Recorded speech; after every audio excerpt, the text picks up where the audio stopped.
The up and down career of an actor isn't always fun, but once you land a role in a popular show like Shadowhunters, it can be incredibly rewarding. Wait until you hear which Shadowhunters actor had 80 projects under their belt before landing a major TV series role. Don't forget to subscribe to The Things and give this video a big thumbs up. Now let's check out the cast of Shadowhunters before they were famous. Alicia Wainwright. You might know the gorgeous Alicia as the werewolf that is Maya Roberts. Alicia was born on July 14, 1989 in Florida. Although she got her acting breakthrough for her role in Shadowhunters, she also had several roles in some other shows you might have or might not have heard of before. Do you remember a cartoon called Disney Star Darlings? The show is all about 12 fairy-like characters called starlings that used to grant wishes for the Earthlings until an evil force threatened Starland. The starlings were then sent to the Earth to save the day, and they were introduced as Star Darlings. Alicia also appeared in a TV series called Switched at Birth, as well as the popular YouTube duo Smosh's TV series. But although she had quite a few minor roles in other series, she's best known for portraying Maya. Her role in Shadowhunters also landed her a role in the TV series Lethal Weapon and a TV movie The Wedding Do-Over. We just can't wait to see her catapulted into the acting world. Even though her werewolf character is absolutely iconic and will never be able to get replaced, we're sure Alicia will be fabulous in every acting role she will get. Harry Shum Jr. Harry Shum might play a warlock in Shadowhunters, but the truth is, you've seen him in plenty of movies before. And an even bigger truth is that Harry can actually move. Harry is a really talented dancer whose career started back in 2004 when he appeared in You Got Served. We've all learned the We're All In This Together dance, but have you ever paid attention to the dancers? Harry was never in the main movies, but he is in the We're All In This Together tutorial. Look out for the dude in the white shirt. He also had a minor role in Zoe 101 and was featured in plenty of other series. And do you remember the Step Up series? He was featured in both Step Up 2 and Step Up 3 as Cable, the video editor that's known for his sick freestyles. Of course, you might also know him as Mike Chang from the hit series Glee. The truth is, Harry has had a pretty busy career, but it seems like he's not stopping anytime soon. Isaiah Mustafa. Now we're talking. Isaiah Mustafa might be known as Luke Garraway, the werewolf, to some of you, but the truth is his acting career is very interesting. Before he got famous, Isaiah was actually an NFL practice squad wide receiver. You might also recognize him as the Old Spice dude from the Man Your Man Could Smell Like Old Spice commercials. Isaiah had two very minor roles in NCIS and NCIS Los Angeles. Isaiah actually played a policeman in 2 episodes of the Real Days of Our Lives version. He's also had several roles where he was able to show off his comedic timing and deliver a performance that was just as fantastic as his portrayal of Luke. He even played Detective Ray Goodson in the TV series of Charlie's Angels. You might even remember him as Moe's hip executive from The Three Stooges. His acting career really took off after his role as Officer Wilkins in Horrible Bosses, but he became really memorable in Shadowhunters. We have a feeling this show will open even more career doors for Isaiah, and we can't wait to see it all happen. Emeraude Toubia. Emeraude Toubia, aka Isabel Lightwood, has an interesting acting history that's unlike anyone else's on this cast, and we absolutely love her for it.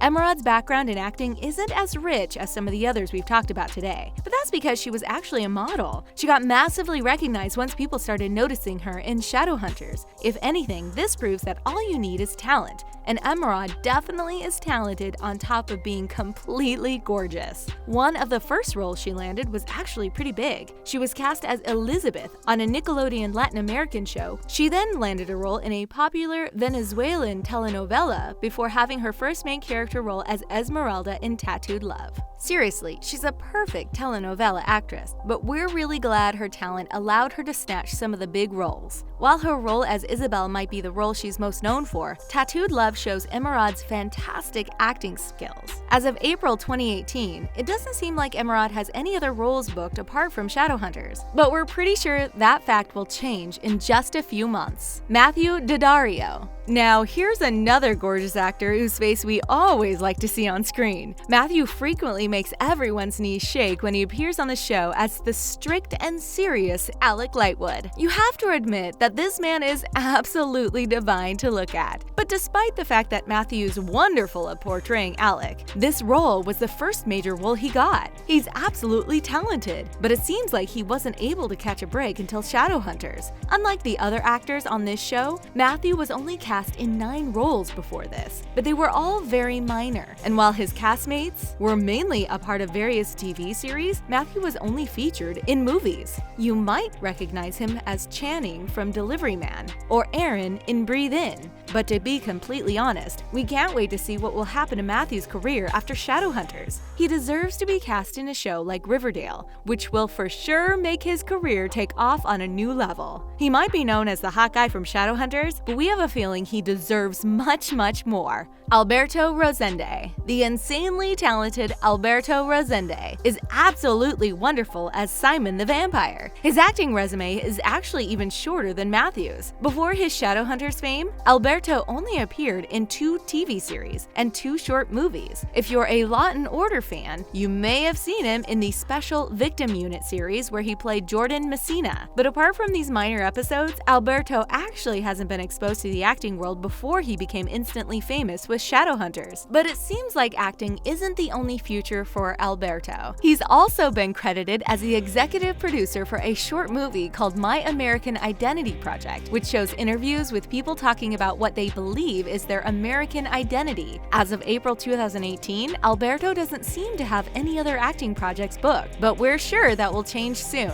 We'd love to see him play a vampire in another show, or perhaps he could show off his comedic timing in a movie or a sitcom. Dominic Sherwood. Dominic Sherwood is the only British actor from the people we're talking about today. The talented actor has had several interesting roles, but it was his role as Jace Wayland that catapulted him into a well-known actor. Did you know he was actually Taylor Swift's boyfriend in her Style music video? Rewatch it and see if you can spot Dominic. He also had a major role in one of the episodes of Modern Family, as well as several other mini TV series. And while his Jace Wayland character might be against demons, his character in Vampire Academy was, in fact, a vampire. He showed off he can play both parts. Much like some of the other cast members, we don't know much about Dominic's life before fame, but we can't get over the fact that he was in a Taylor Swift music video. He definitely has that James D. Daydream look in his eyes. Dominic might not have a huge acting resume as of yet, but this is one of our favorite facts ever. Katherine McNamara.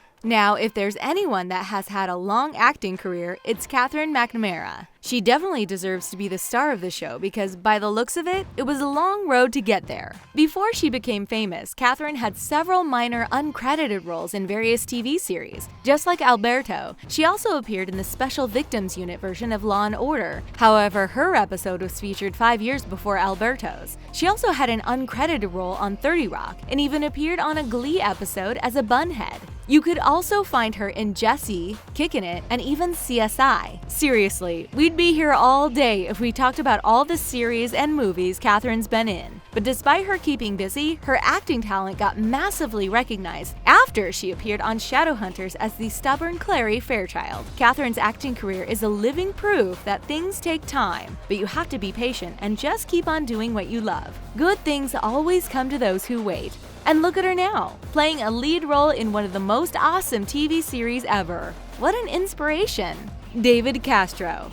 David, aka the slightly arrogant Rafael Santiago, also didn't catch any major movie or TV breaks until Shadowhunters. But his life before fame might actually be different from the others we're mentioning today, because David booked his first gig at the age of 5. How cool is that? It turns out Harry isn't the only dancer on this show. We really need Shadowhunters the musical at some point. It would be amazing. Later on, he ended up getting a lead role in the remake of The Little Fugitive. He then got some minor roles in movies like Arranged and 27 Dresses, before landing the role of Frankie in the Are We There Yet TV series. But Shadowhunters was the role where David was truly able to show off his acting chops, and it seemed that people started to notice. He got one of the lead roles in a movie announced in 2018 called Stronger Than Pretty, and we bet this won't be the only one. Alan Van Sprang. But now let's talk about the man that's one of the most recognizable actors out of the people we've talked about today, Alan Van Spring. Alan Van Spring's fame definitely didn't start with the Shadowhunters. Alan has been credited for 80 roles so far in his lifetime. And to make things even better, most of his roles were TV series. Just like his fellow castmates, he had several side character roles before landing the role of Howlin in Earth Final Conflict. Just 2 years after, and several TV roles in between, he landed the spot on Paradise Falls as Johnny Bruce. If there's a person that works hard when it comes to booking TV series roles, it's definitely Alan. He was even featured in one of College Humor's episodes. It seems very fitting that this established TV series actor actually got the role of the extremely charismatic Valentine Morgenstern. We can't wait to see what's in store for Alan, and we have a feeling he'll be cast in some major movies too. The road to fame might be long, but if there's one thing we learned from the cast of Shadowhunters, is that it definitely pays off, no matter how many minor character roles you have to play beforehand. And that's all for our video. Let us know what you think in the comments. Thanks for watching. See you next time.